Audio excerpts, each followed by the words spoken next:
हे केशव, मन तो वायु की तरह चंचल है। जिस प्रकार बहती हुई हवा पर काबू पाना असंभव है, इसी प्रकार इस चंचल मन को अपने अधीन करना अति दुष्कर काम है। हे अर्जुन, तुम्हारा यह कहना सत्य है कि मन अति चंचल है। उसे अपने वश में करना बहुत मुश्किल है। मुश्किल है जनार्दन, असंभव है। नहीं अर्जुन, मुश्किल अवश्य है, परंतु असंभव नहीं है। तुम्हारा कहना है कि मन को वश में करने का कोई तरीका, कोई साधन भी है? अवश्य है। क्या है वो तरीका? हे अर्जुन, मनुष्य को मैं के घमंड की मदिरा पिलाकर मदहोश करने वाला पाखंडी केवल मन है। उसके हाथों में मोह माया का जाल है, जिसे वो मनुष्य की कामनाओं पर डालता रहता है और उसे अपने वश में करता रहता है। ये मन शरीर से भी मोह करता है, अपनी खुशियों से भी मोह करता है और अपने दुखों से भी। खुशियों में खुशियों से भरे गीत गाता है, तो दुख में दुख भरे गीत गुनगुनाता है। अपने दुख में दूसरों को शामिल करके उसे खुशी होती है। किसी भी प्राणी को उसका मन जीवन के अंत तक अपने जाल से निकलने नहीं देता। रस्सी में बांधकर उसे तरह तरह के नाच नचवाता रहता है। वो जीव को इतनी फुर्सत भी नहीं देता कि वो अपने अंतर में झांक कर अपनी आत्मा को पहचाने और आत्मा के अंदर जिस परमात्मा का प्रकाश है, उस परमात्मा का साक्षात्कार करे।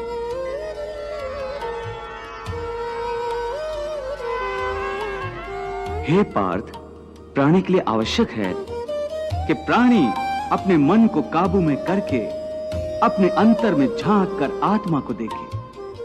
तब उस आत्मा के अंदर उसे परमात्मा का प्रकाश स्पष्ट दिखाई देगा। उसी को परमात्मा का साक्षात्कार कहते हैं। तुम तो कहते हो कि अपने अंतर में झांक कर आत्मा को और उस आत्मा में प्रकाशित परमात्मा को पहचाने, अर्थात आत्मा से अलग कोई और है जो आत्मा को पहचानेगा। ये किसको कह रहे हो कि आत्मा को पहचानो? कौन पहचानेगा अंतर की आत्मा? तुम्हारा मन। मन? हाँ, तुम्हारा मन।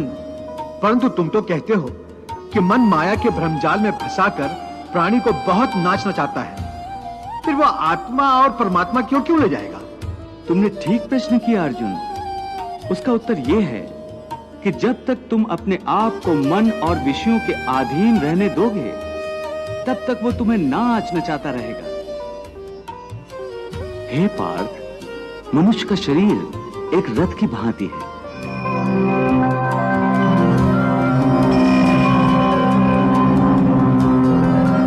उस रथ के जो घोड़े हैं, उन्हें मनुष्य की इंद्रियां समझो, जैसे आंख, नाक,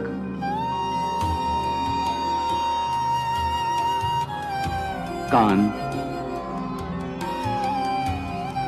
मुख, जीवा आदि। उन इंद्रियों को, घोड़ों को जो सारथी चलाता है, वो सारथी ही मन है। और उस रथ में बैठा हुआ जो उस रथ का स्वामी है, वही आत्मा है। मनुष्य की इंद्रियां अपने विषयों की ओर आकर्षित होती रहती हैं।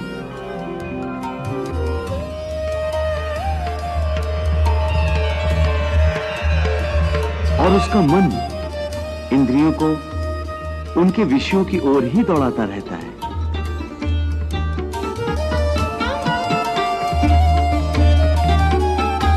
ये तभी तक हो सकता है जब तक जीवात्मा अपने मन को अपने काबू में ना लाए।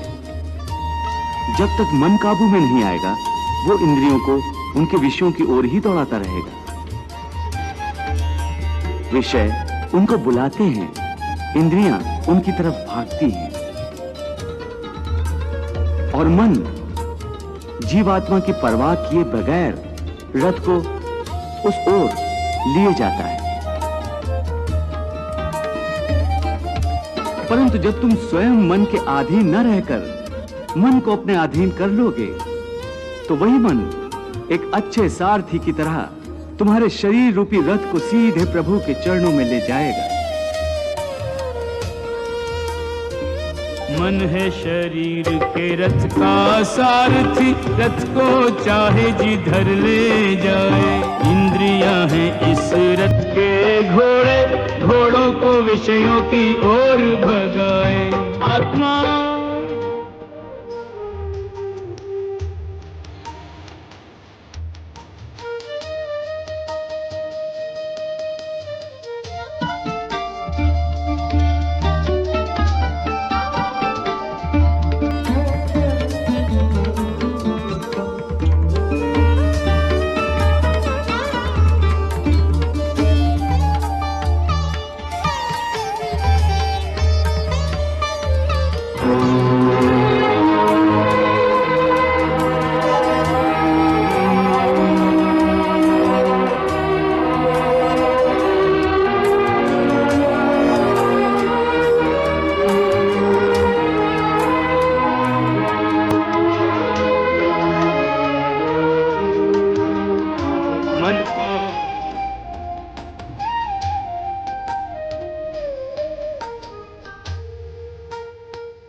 इसीलिए मैंने कहा था कि मनेव मनुष्यानाम कारण बंधन मोक्षेय, अर्थात यदि मन तुम्हारा स्वामी है और तुम उसके अधीन हो तो वो तुम्हें माया के बंधन में जकड़ता रहेगा, और जब तुम मन पर काबू पालोगे और उसके स्वामी हो जाओगे तो वही मन तुम्हें मोक्ष के द्वार तक ले जाएगा।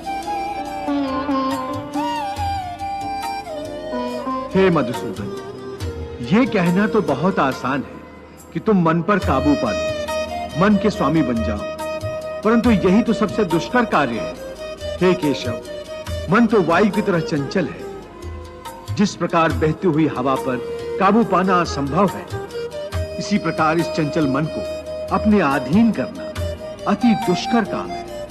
हे अर्जुन, तुम्हारा यह कहना सत्य है कि मन अति चंचल है, उसे अपने वश में करना बहुत मुश्किल है। मुश्किल है जनार्दन, असंभव है। नहीं अर्जुन, मुश्किल अवश्य है परंतु असंभव नहीं है। तुम्हारा कहना है कि मन को वश में करने का कोई तरीका, कोई साधन भी है? अवश्य है। क्या है वो तरीका? असंशयम महाबाहो मनो दुर्निग्रहम चलम अभ्यासेन तु कौन्ते वैराग्येण च गृह्यते। अर्थात मन को वश में करने के लिए उस पर दो तलवारों से प्रहार करना पड़ता है। एक तलवार अभ्यास की है और दूसरी तलवार है वैराग्य की। अभ्यास और वैराग्य? हाँ, अभ्यास और वैराग्य। देखो अर्जुन, अभ्यास का अर्थ है निरंतर अभ्यास। मन को एक काम पर लगा दो, वो वहां से भागेगा, उसे पकड़ कर लाओ, वो फिर भागेगा, उसे फिर पकड़ो। ऐसा बार बार करना पड़ेगा। जैसे घोड़े का नवजात शिशु एक क्षण के लिए भी स्थिर नहीं रहता, क्षण क्षण में इधर उधर फुदकता रहता है।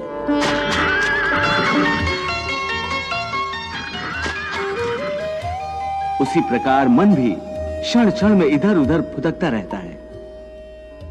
एक चंचल घोड़े की तरह मन भी बड़ा चंचल होता है, और ऐसे चंचल मन को काबू करना उतना ही कठिन है जैसे किसी मुंहजोर घोड़े को काबू करना। ऐसे घोड़े को काबू करने के लिए सवार जितना जोर लगाता है, घोड़ा उतना ही विरोध करता है और बार बार सवार को ही गिरा देता है। परंतु यदि सवार दृढ़ संकल्प हो तो अंत में वो सरकश घोड़े पर सवार हो जाता है। बस फिर वही घोड़ा सवार के इशारे पर चलता है। उसी प्रकार मन को भी नियंत्रण की रस्सी में बांधकर बार बार अपने रास्ते पर लाया जाता है, तो अंत में वो अपने स्वामी का कहना मानना शुरू कर देता है। इसी को कहते हैं अभ्यास की तलवार चलाना। जब अभ्यास की तलवार से ही मन ठीक रास्ते पर आ जाए, फिर वह दूसरी वैरागी की तलवार की क्या आवश्यकता है? उसकी आवश्यकता इसलिए है कि एक बार ठीक रास्ते पर आ जाने के बाद मन फिर से उल्टे रास्ते पर न चला जाए, क्योंकि उल्टे रास्ते पर इंद्रियों के विषय उसे सदा ही आकर्षित करते रहेंगे।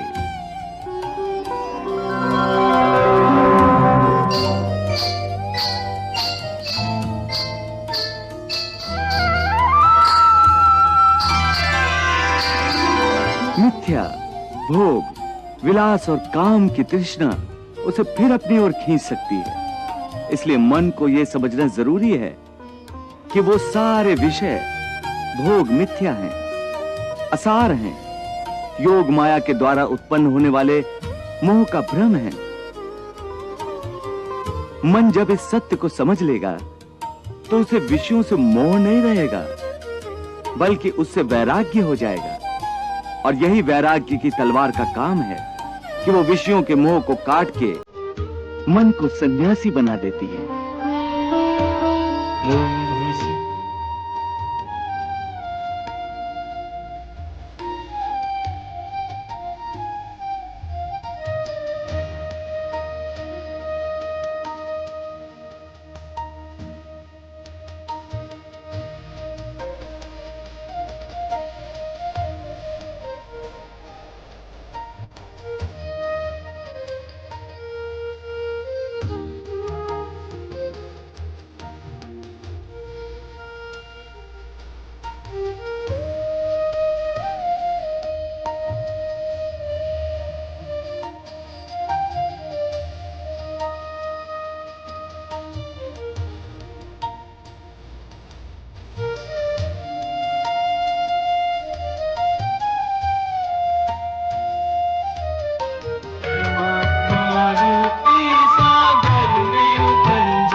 हे केशव, ये जो तुम वैराग्य की बात करते हो, ये तो तभी आ सकता है जब प्राणी को आपकी इस बात पर विश्वास हो जाए कि ये सारा जगत वास्तव में मिथ्या है, नश्वर है, परंतु आपकी माया के प्रभाव से वो सत्य जान पड़ता है। इस परम सत्य के ज्ञान पर विश्वास हो जाए तभी तो वैराग्य होगा।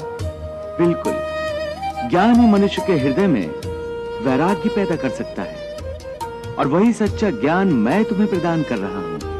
तुम तो प्रदान कर रहे हो कृष्ण, परंतु मेरा मन उसको ग्रहण क्यों नहीं कर रहा? क्योंकि अभी तक तुम मोह और भ्रम के अंधकार से बाहर नहीं निकले, इसलिए तुम उस ज्ञान को ग्रहण करने में असमर्थ हो। वाह प्रभु वाह। बहती रही गीता की गंगा, कर्म की धारा, भक्ति की धारा, अर्जुन के संग उस गंगा में करता रहा स्नान जग सारा।